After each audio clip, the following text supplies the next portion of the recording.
Our first phase of our swim stroke is flat entry in, like going through a male slot, and we don't want a lot of splash, okay? And I'll demonstrate that later to you out in the water when we got there in a couple minutes. All right?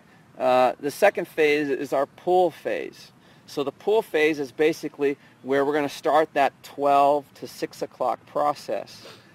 And the hand is naturally going to come to the inside of our elbow. So far, so good? Do you see how that kind of works like that?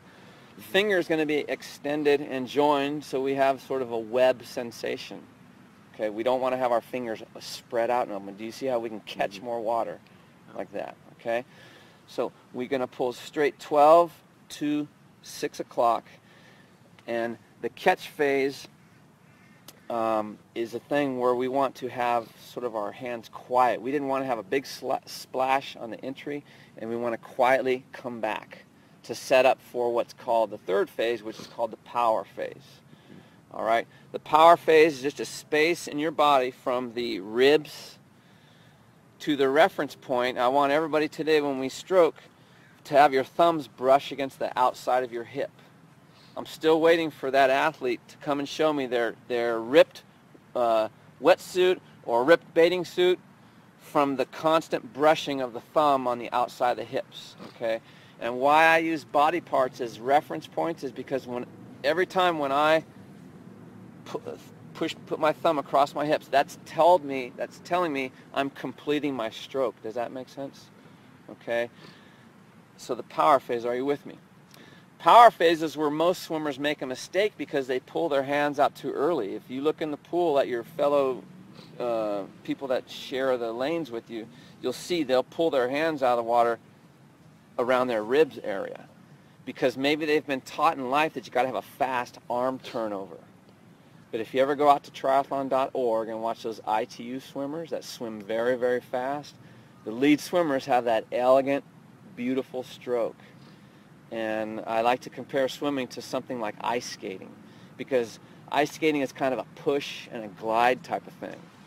And if you've ever been out on, hopefully someday you get to experience this, but when you're out on an open lake and when your technique is balanced and you just push and glide, you'll find that over time you really don't need to put much more effort into it because you just get that rhythm down. All right? And that's the way swimming should be.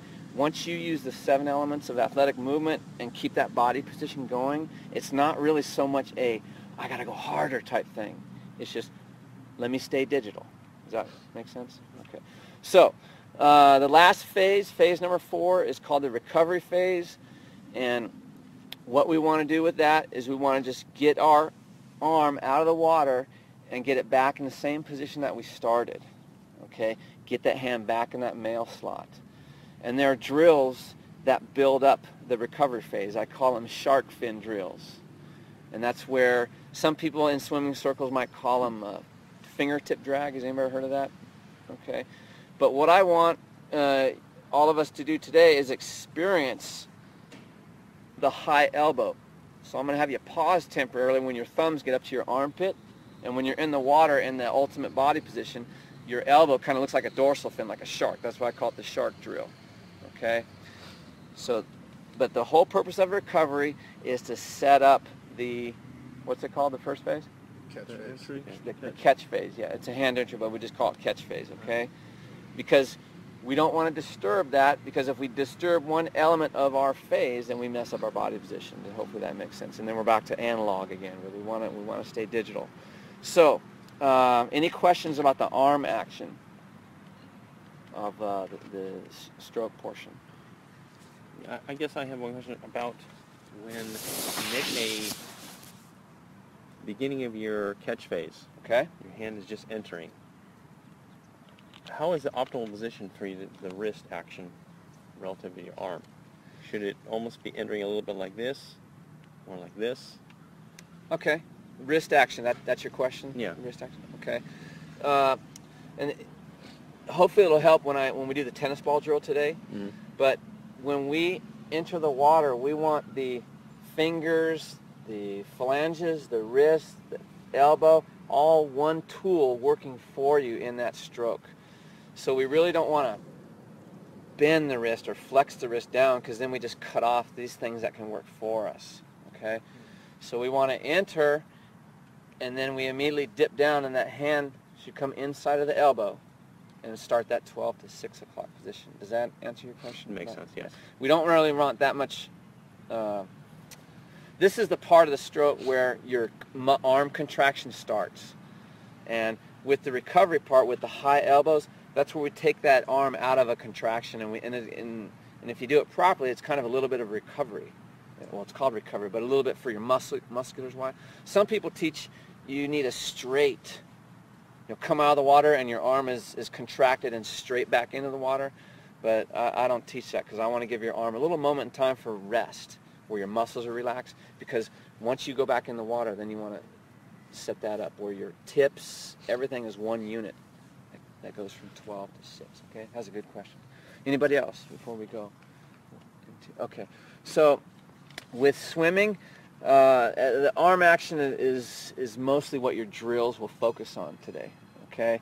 So drills that build up the catch phase is what we call a quiet hand entry, and that's where we don't care about anything else going on with our body.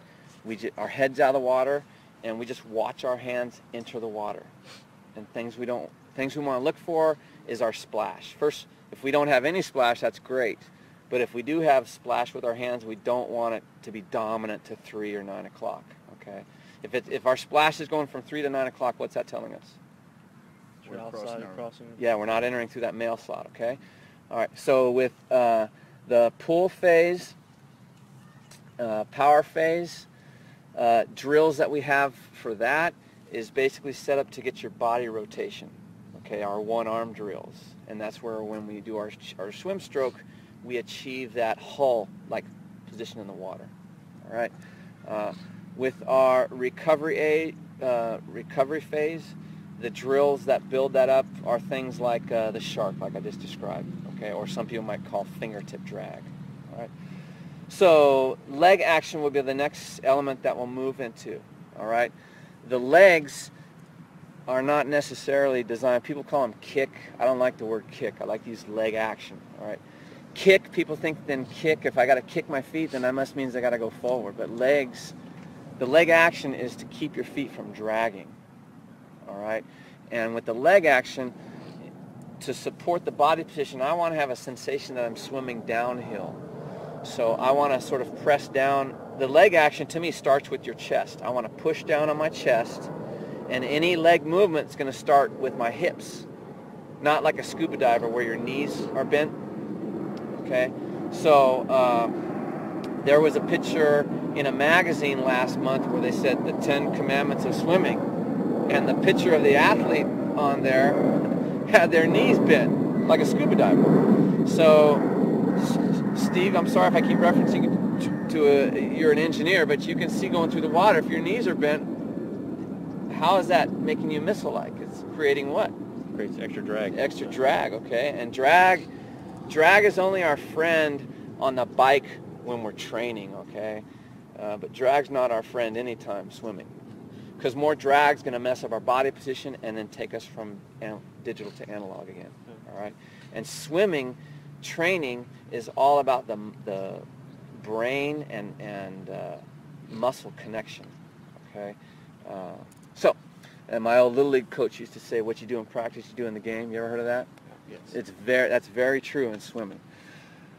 So leg action, and when we move our legs, everything starts where? The hips. Yep. In the hips. And our feet really don't go outside of range. That's about the standard size of a beach chair. So sort of a 1 foot square. Because when we have our feet go farther than that, then we're going to experience dragging. But it's just a flutter kick. It's just to keep your heels high towards the surface of the water.